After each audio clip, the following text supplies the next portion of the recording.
ইনকিলাব মঞ্চের মুখপাত্র শরীফ ওসমান হাদিকে হত্যা চেষ্টার ঘটনায় বিএনপি মহাসচিব মির্জা ফখরুল ইসলাম আলমগীরকে গ্রেপ্তার করার কথা জানিয়েছে পুলিশ। হত্যা চেষ্টা মামলায় গ্রেপ্তার দেখানো হয়েছে।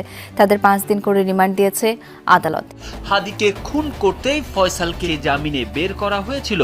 সরকারে বসা কে এই জামিনের জন্য তদবির করেছিল, কোন জজ এই রায় দিয়েছিল, সে কার রিক্রুট করা, কোন আইনজীবী জামিন করিয়েছে, কার চ্যানেলে সে ইনকিলাবে এসেছিল। এখন বেরিয়ে আসলো আরও এক চাঞ্চল্যকর তথ্য। হাদিকে শুট করা ছাত্রলীগ নেতা মাসুদের সাথে জড়িত আছে বিএনপির এক আইনজীবী এই মাসুদকে কিছুদিন আগেই জামিনে কারাগার থেকে বের করেছেন। আর সেই তথ্য সামনে আসতেই এবার জন্য মূল রহস্য সবাই ধরতে শুরু করেছে। ঢাকা ৮ আসনের সম্ভাব্য স্বতন্ত্র প্রার্থী ওসমান হাদিকে গুলি করার ঘটনায় এবার একে একে সামনে আসছে ভয়ঙ্কর সব তথ্য।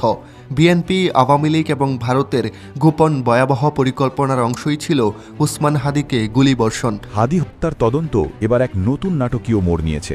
শুটার ফয়সাল করিম মাসুদ এবার একের পর এক গোপন তথ্য ফাঁস করে দিচ্ছেন। নিজের ফাঁসির দড়ি আলগা করতে তিনি এবার সামনে আনলেন পর্দার আড়ালের 2 ভয়ঙ্কর খলনায়কের নাম। এতদিন যারা ছিলেন ধরাছোঁয়ার বাইরে। বিচার তো চাইবেনি, সাথে আইন উপদেষ্টার পদত্যাগ চাওয়া উচিত। যত দ্রুত সম্ভব খুনিকে চিহ্নিত করে গ্রেপ্তার করা উচিত। এর পিছনে যে রাঘব বোয়ালগুলো আছে, এত কি সহজ হবে এদেরকে ধরা? এটা বিরাট একটা প্রশ্ন আমার মনের মধ্যে। অন্তর্বর্তীকালীন সরকার আছে, তাদের প্রতি আহ্বান জানাচ্ছি যে কার্যকর যাতে দ্রুত হয়। যেহেতু এতদিন ধরতে পারে নাই, তার মানে নিশ্চয়ই কোনো ব্যর্থতা বা কোনো কিছু আসলে পিছনে আছে। জুলাই যোদ্ধা ওসমান হাদি শহীদ হওয়ার পর থেকে এদেশের মানুষের মনে একটাই প্রশ্ন, যে শহীদ ওসমান হাদিকে যারা দুনিয়া থেকে শেষ করে ফেলেছে, যারা এই ঘটনায় জড়িত, তো সেই শুটারদেরকে এবং সেই হত্যাকারীদেরকে কেন এখনও গ্রেফতার করা হচ্ছে না এবং তাদেরকে গ্রেফতার করে কেন বিচারের মুখোমুখি করা হচ্ছে না? তারা কেন মূলত এখনও ধরাছোঁয়ার বাইরে এবং কোন রাঘব বোয়ালদের শক্তিতেই মূলত তারা ধরাছোঁয়ার বাইরে? অবশেষে বেরিয়ে এসেছে সেই রাঘব বোয়াল, যেই বিএনপি নেতার নির্দেশেই এবং পরিকল্পনায় মূলত শহীদ ওসমান হাদিকে দুনিয়া থেকে শেষ করে ফেলা হয়েছে। এবং এই বিএনপি নেতা, সে এর আগেও এই ওসমান হাদির শুটার ফয়সাল, সে যখন অস্ত্রসহ গ্রেফতার হয়েছিল তখন তাকে জামিন করিয়েছিল এবং যেই কারণেই কিন্তু আজকে ওসমান হাদিকে এই শুটার ফয়সাল সে শ্যুট করে দুনিয়া থেকে বিদায় করে দিয়েছে। সুতরাং ওসমান হাদির শুটার ফয়সালকে জামিন করানো এবং ওসমান হাদিকে মেরে ফেলানো, দুইটা ঘটনা একটার সাথে আরেকটা ওতপ্রোতভাবে জড়িত। যে কারণে কিন্তু এবার ওসমান হাদির যে হত্যার মূল মাস্টার মাইন্ড বিএনপি নেতা, সে হাতে নাতে ধরা পড়েছে। যে বিষয়গুলো নিয়ে দায় স্বীকার করে স্বীকারোক্তি দিয়েছে এবং চাঞ্চল্যকর কিছু তথ্য দিয়েছে ওসমান হাদির শুটার ফয়সাল করিম মাসুদ। দর্শক, এ বিষয়ের কিছু অংশ ভিডিওর শুরুতে শিরোনামে আপনারা দেখেছেন, বিস্তারিত দেখবেন পুরো ভিডিও জুড়ে। এই বিষয়গুলো দেখার পূর্বে আপনাদের একটা অনুরোধ করব, যারা আমাদের চ্যানেলে নতুন আসছেন চ্যানেলটি সাবস্ক্রাইব করে অল ক্লিক করে বেল আইকনটি চালু করে দিবেন। দর্শক, চলুন আমরা দেখব যে এবার দায় স্বীকার করে যে স্বীকারোক্তি দিয়েছে এবং চাঞ্চল্যকর কিছু তথ্য দিয়েছে ওসমান হাদির শুটার ফয়সাল, এবং যেই কারণে মূল মাস্টার মাইন্ড বিএনপি নেতা সে হাতে নাতে ধরা পড়েছে, সেটা আমরা দেখব। সেটা দেখার পূর্বে চলুন প্রথমে আমরা একটু দেখে আসি যে ওসমান হাদির খুনিদের বিচারের দাবিতে এদেশের আপামর জনতা কে কি বলছে।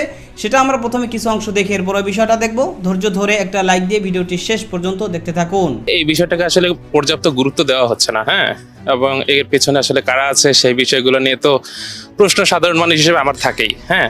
কিন্তু আমি অবশ্যই বিচার চাই, এই ব্যাপারটার বিচার চাই। কিন্তু এর পেছনে যে রাঘব বোয়ালগুলো আছে, এত কি সহজ হবে এদেরকে ধরা? এটা বিরাট একটা প্রশ্ন আমার মনের মধ্যে। বাট আমি অবশ্যই চাই এটার বিচার হোক এবং খুনিটা বের হোক। যারা এখন বর্তমানে দেশের পরিচালনায় আছে, আমার মতে যে তারা চেষ্টা করলে ধরা সম্ভব। যেভাবেই হোক, যদি ইন্ডিয়াতে পালায়া যেও থাকে তা আনার ব্যবস্থা করুক। আমাদেরকে একটা ভালোভাবে একটা তদন্ত রিপোর্ট দেখাক যে না, সে অমুক জায়গায় আছে, এখান থেকে আনার ব্যবস্থা করতেছি। মানে ভালো একটা ব্যবস্থা করুক, যাতে আমরা সান্ত্বনা পাই যে তারে ধরার ব্যবস্থা করতেছে। কিন্তু তেমন কোনো অগ্রগতি আমরা দেখতেছি না। তো আসলে এটা খুবই দুঃখজনক। তার বিচারটা দ্রুত করা উচিত। আমরা সবাই চাই যে তার বিচারটা বাংলার মাটিতে হোক। আমাদের ইউনিভার্সিটির টিচার ছিলেন, উনি খুবই ভালো মানুষ ছিলেন। তো আমরা চাই যে ওনার আসলে একটা সুষ্ঠু বিচার হোক আর কি। তো মানে খুনি যেখানেই থাকুক না কেন, আমরা চাই যে তারে মানে অ্যারেস্ট করা আর কি, মানে আইনের মাধ্যমে তার একটা মানে সুষ্ঠু বিচার চাই। তাকে আমরা মানে রাজনীতির বাইরে যদি সাধারণ মানুষের বিবেচনা করার পর মানে তার যে ন্যায্য মানে যে বিচারটা সেইটা অন্তত করুক। ওসমান হাদি হত্যা ভাইয়ের অবশ্যই বিচার চাচ্ছি এবং সেটা যেন অতি দ্রুত কার্যকর হয়, সেজন্য হচ্ছে আমাদের যিনি অন্তর্বর্তীকালীন সরকার আছে তাদের প্রতি আহ্বান জানাচ্ছি যে কার্যকর যাতে দ্রুত হয়। আমি আসলে অবশ্যই চাই ওসমান হাদির খুনিদের ধরুক, এবং এটা এখনো ধরা হয়নি, এটাই আমাদের বাংলাদেশের জন্য খুবই দুঃখ এবং খুবই দুর্দশার আসলে একটা প্রমাণ যে আসলে বাংলাদেশের সঠিক বিচারটা এখনো পর্যন্ত আমরা পাচ্ছি না। জুলাই আগস্ট গেল, সব কিছু গেল, সব কিছু হচ্ছে, বাট যিনি আসলে আমাদের মেইন ইস্যু যে আসলে আমরা একটা স্বাধীন গণতান্ত্রিক দেশে আমরা একটা স্বাধীন বিচার চাবো, বিচার পাবো, সেটা আসলে আমরা পাইনি। যে কোনো হত্যাকাণ্ড বিচার হওয়া উচিত, সে যেই হোক, তারপরে বিচার করতে হবে যে তার বিচারটা ঠিক বা বেঠিক, তাই না? তাকে হত্যা করা হয়েছে এটা সত্যি, বিচারও হবে এটা সত্যি, এবং বিচার হওয়া উচিত আমি মনে করি। প্রশাসনের কাছে দাবি জানাবো যে ওসমান হাদির প্রকৃত খুনিকে যথাসম্ভব দ্রুত বের করে আইনের আওতায় এনে তাকে শাস্তি ব্যবস্থা করা হোক। বিচার না হলে পরে আবার কোন এক ওসমান হাদি আবার জন্মাবে, ওনাকেও মেরে ফেলবে। তো এটার বিচার হলে তাহলে অন্যরাও সাহস পাবে আরো কথা বলার জন্য, নিজেদের মানে মতামত প্রকাশ করার জন্য সাহস পাবে আরো। এটা আমার মনে হয় যে তাদের বিচার হচ্ছে, তাদেরকে ধরা উচিত। এইটা বাংলাদেশের রাজনীতির কথা বললে লাভ নাই, এটা কোনো অগ্রগতি দেখা যাইতেছে না, আগে পিছে কোনো সাধারণ পাবলিকে এটা কোনো পাইতে আসে না, সুফল পাইতে পারছে না আর কি, রাজনৈতিক কারণে, যেটা আমি মনে করি। এই বিষয়টা খুবই দুঃখজনক। সারা দেশের মানুষ তো আসলে আশা করছিল যে এটার বিচার খুব তাড়াতাড়ি হবে এবং খুব দ্রুত হবে, কিন্তু এই বিচারটা না হওয়া এটা খুবই দুঃখজনক। আর আমরা সমস্ত জাতি চাই এই বিচারটা দ্রুত হোক এবং সরকার খুব গুরুত্বের সঙ্গে ওসমান হাদিকে যারা হত্যা করছে তাদেরকে খুঁজে বের করে ফাঁসিতে ঝোলাক, এটা এই দেশের মানুষের দাবি। আসলে বিষয়টা এটা বর্তমান বাংলাদেশ সরকারের একটা গাফিলতি হতে পারে, হয়তো বা সাধারণ মানুষজনের বিচার করবো এভাবে ভেগে ভাবমূর্তিটা অন্যদিকে নিয়ে যেতে পারে আর কি। তারপরে আসলেও খুব দ্রুত অ্যাজ সুন অ্যাজ পসিবল, যত দ্রুত সম্ভব খুনিকে চিহ্নিত করে গ্রেপ্তার করা উচিত। প্রাথমিকভাবে একটা খুনিকে হচ্ছে চিহ্নিত করা হয়েছে, তিনি বিভিন্ন জায়গা থেকে বিভিন্ন লাইভে এসে বিভিন্ন ধরনের কথা বলতেছে। তবে এই বিষয়টা সরকারকে খুব অ্যাজ সুন অ্যাজ পসিবল এটার দিকে ফোকাস দিয়ে তাকে গ্রেপ্তার করা উচিত, সে যদি প্রকৃতপক্ষে খুনি হয়। আর যদি এইভাবে আগেও তো বিভিন্ন বাংলাদেশে অপকর্ম হয়েছে, সেইগুলো এইভাবে লেন্ডি প্রসেসের মাধ্যমে ভাবমূর্তিটা আমাদেরকে নষ্ট করে অন্যদিকে প্রভাবিত করে দেওয়া হয়েছে আমাদেরকে। বিচার তো চাইবেনি, সাথে আইন উপদেষ্টার পদত্যাগ চাওয়া উচিত, কেননা এই আইন উপদেষ্টা যতদিন থাকবে কোনো বিচার হবে না আমার মনে হচ্ছে। কোনো শেখ হাসিনা মানে এইসব আইন উপদেষ্টারা সবাই চাইতেছে যে পাবলিক বলুক যে শেখ হাসিনাই ভালো ছিল, এটাই বলার চেষ্টা করতেছে বাঙালিরা, এটাই আমার কথা। এই আর কি, এখন বিচারের সাথে সাথে এই উপদেষ্টার পদত্যাগ চাইতে হবে। আসলে ওসমান হাদি ভাইয়ের বিচারের জন্য আমরা সবাই দাবি করতেছি, এখন পর্যন্ত আমরা এই বিষয়ে কোনো আপডেট পাইনি, কিন্তু এই বিষয়টা তুলে ধরার জন্য পুরো বাংলাদেশে আমরা একটা আন্দোলনের করতে চাচ্ছি, যে এটা আহ্বান করছি যে আমাদের ভাইরা যারা আছে তারা যেন একটা পুরো বাংলাদেশে একটা আন্দোলন করে।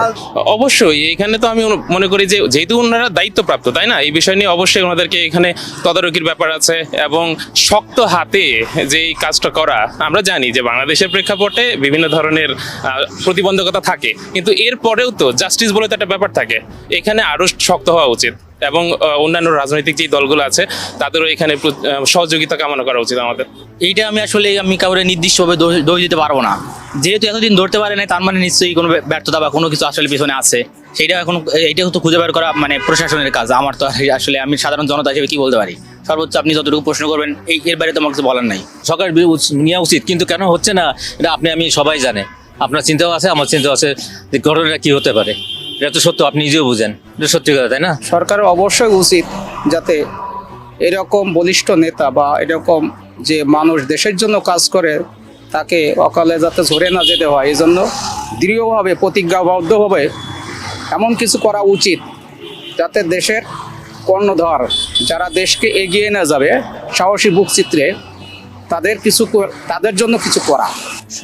এই সরকার মোটামুটি দেখতে আছে, তারপরও একটু বিবেচনা নেওয়া উচিত আমার হিসাব, না হয় ভবিষ্যৎ প্রজন্মে আর আগাবে না, এরকম কোনো একটা সুফল বিচার না পাইলে, যেটা আমার ধারণা।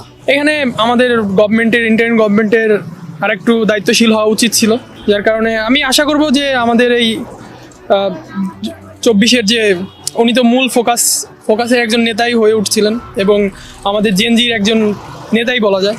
তো আশা করব যে ইন্টারিম গভর্নমেন্ট তাড়াতাড়ি এটার ব্যবস্থা নেবে এবং অপরাধীকে সর্বোচ্চ সাজা দিবে, এটা আশা করব। সরকার আসলে বাধাকে ভয় পায় কিনা এটা উপর লেভেলে ভালো জানে, ঠিক আছে, কিন্তু বিচার হওয়া উচিত, আমার মতে দ্রুত বিচার হওয়া উচিত। ওসমান হাদির হত্যাকাণ্ড নিয়ে ইনকিলাব মঞ্চের ঢাকা বিশ্ববিদ্যালয় শাখার মুখপাত্র ফাতিমা তাসনিম জুমা রহস্যময় তথ্য জানিয়েছেন। হাদিকে খুন করতেই ফয়সালকে জামিনে বের করা হয়েছে বলে দাবি করেছেন জুমা। শনিবার সামাজিক যোগাযোগ মাধ্যম ফেসবুকে দেওয়া স্ট্যাটাসে তিনি এ তথ্য জানিয়েছেন। স্ট্যাটাসে ফাতিমা তাসনিম জুমা লিখেছেন, এই খুনের জন্যই ফয়সালকে জামিনে বের করা হয়েছিল।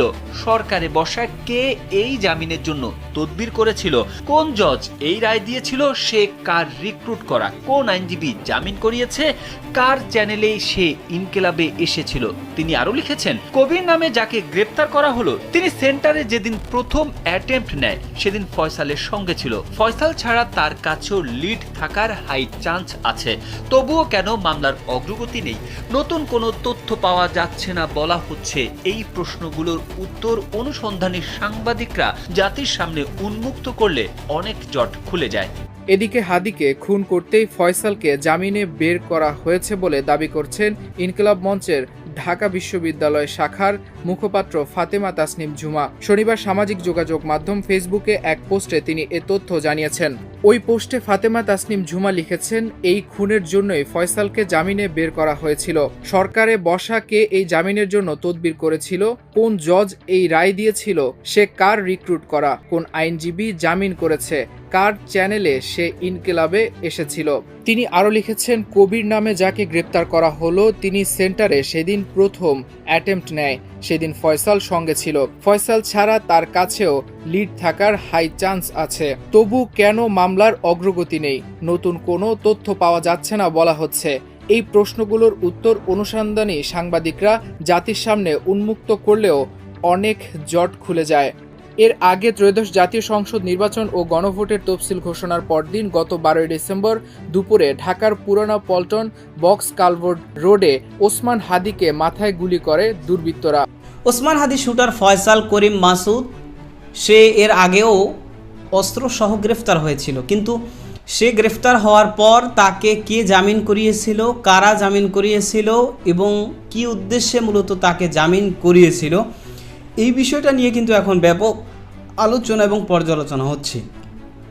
বিশেষ করে সেই ইনকিলাব মঞ্চের আরেকজন নেতা, তো সে বর্তমানে বলেছে যে এই শহীদ ওসমান হাদিকে মেরে ফেলার ঘটনায় যে শুটার ফয়সাল করিম মাসুদ, এই শুটার ফয়সাল করিম মাসুদকে যারা এর আগে জামিন করিয়েছিল তো তারা সকলে মূলত এই ঘটনার সাথে জড়িত। কারণ তাদের কথা যে এই ওসমান হাদিকে মেরে ফেলার পরিকল্পনা তো এখন থেকে নয়, আরও কয়েক বছর আগে থেকে পরিকল্পনা করা হয়েছে। সুতরাং কয়েক বছর আগে পরিকল্পনা করা হয়েছে যে ওসমান হাদিকে মেরে ফেলা হবে, আর ওসমান হাদিকে এই শুটার ফয়সাল করে মাসুদ শ্যুট করেছে, যাকে এর আগে অস্ত্র মামলায় গ্রেফতার হওয়ার পর জামিন করানো হয়েছে। তার মানে তো বিষয়টা স্পষ্ট যে এই ফয়সাল করে মাসুদকে এই ওসমান হাদিকে শ্যুট করার জন্যই জামিন করানো হয়েছে। এটা দীর্ঘদিনের পরিকল্পনা। সুতরাং এই শুটার ফয়সালকে জামিন করানোর ক্ষেত্রে যারা সহযোগিতা করেছে তো তারা সকলেই ওসমান হাদিকে মেরে ফেলার ঘটনায় জড়িত, এরকমটাই কিন্তু ইনকিলাব মঞ্চের নেতার দাবি, এবং যেটা নিয়ে কিন্তু বর্তমানে ব্যাপক আলোচনা এবং পর্যালোচনা হচ্ছে। যে কারণ তখন এই ওসমান হাদির যে শুটার ফয়সাল করে মাসুদ, তাকে বিএনপির আইনজীবীর পক্ষ থেকে জামিন করানো হয়েছিল, এরকমটা মোটামুটি আলোচনায় আছে। তো সুতরাং বিএনপির আইনজীবীদের পক্ষ থেকেই শুটার ফয়সাল করে মাসুদকে কেন জামিন করানো হয়েছে, এটাই অনেকে প্রশ্ন তুলছেন। এবং এই যে ওসমান হাদি, তিনি কিন্তু ভারত বিরোধী ছিলেন। মানে ভারত যতই সহমর্মিতা দেখাক আর যাই করুক না কেন, কোনোভাবেই কিন্তু ভারতের সাথে বিন্দুমাত্র কোনো আপোষ করার কোনো মন মানসিকতা ওসমান হাদির মধ্যে ছিল না এবং তিনি সর্বদা বলতেন যে তারা আগ্রাসী, সুতরাং তাদের সাথে আমাদের কোনো আপোষ চলবে না। এই জন্য অনেকেই বলছেন যে বিএনপি তো চায় যে শুধু ভারত না, দেশের বাইরের প্রত্যেকটা দেশের সাথেই তাদের ভালো সম্পর্ক, সুতরাং সেই জায়গা থেকে তাদের সাথে আঘাত লেগেছে, এরকমটাও হতে পারে, এরকমটা কিন্তু অনেকে মনে করছে। তবে সব থেকে বড় কথা হচ্ছে যে ওসমান হাদিকে যারা মেরে ফেলেছে, ওসমান হাদিকে মেরে ফেলার ঘটনায় যারা যারা জড়িত তাদেরকে অতি দ্রুত সময়ের মধ্যে গ্রেফতার করে সর্বোচ্চ শাস্তি নিশ্চিত করতে হবে। এটাই এদেশের সর্বস্তরের মানুষের দাবি। সুতরাং এই দাবি যতক্ষণ পর্যন্ত পূরণ না হবে ততক্ষণ পর্যন্ত এদেশের মানুষ রাজপথে আন্দোলন সংগ্রাম চালিয়ে যাবে এবং তারা তাদের দাবি জানিয়ে যাবে। সুতরাং যে কারণেই কিন্তু এই ওসমান হাদিকে যারা মেরে ফেলেছে, যারা এই হত্যাকাণ্ডে জড়িত, তো তাদের দ্রুত গতিতে বিচারের দাবি তুলছে এদেশের সর্বস্তরের মানুষ। তো আপনি এই দাবির সাথে একমত পোষণ করেন কিনা কমেন্ট সেকশনে জানাতে পারেন। ভালো থাকবেন, সুস্থ থাকবেন, দেখা হবে নতুন কোনো ভিডিওতে, কথা হবে নতুন কোনো বিষয়। আজকে পর্যন্তই, আসসালামু আলাইকুম ওয়া রাহমাতুল্লাহ।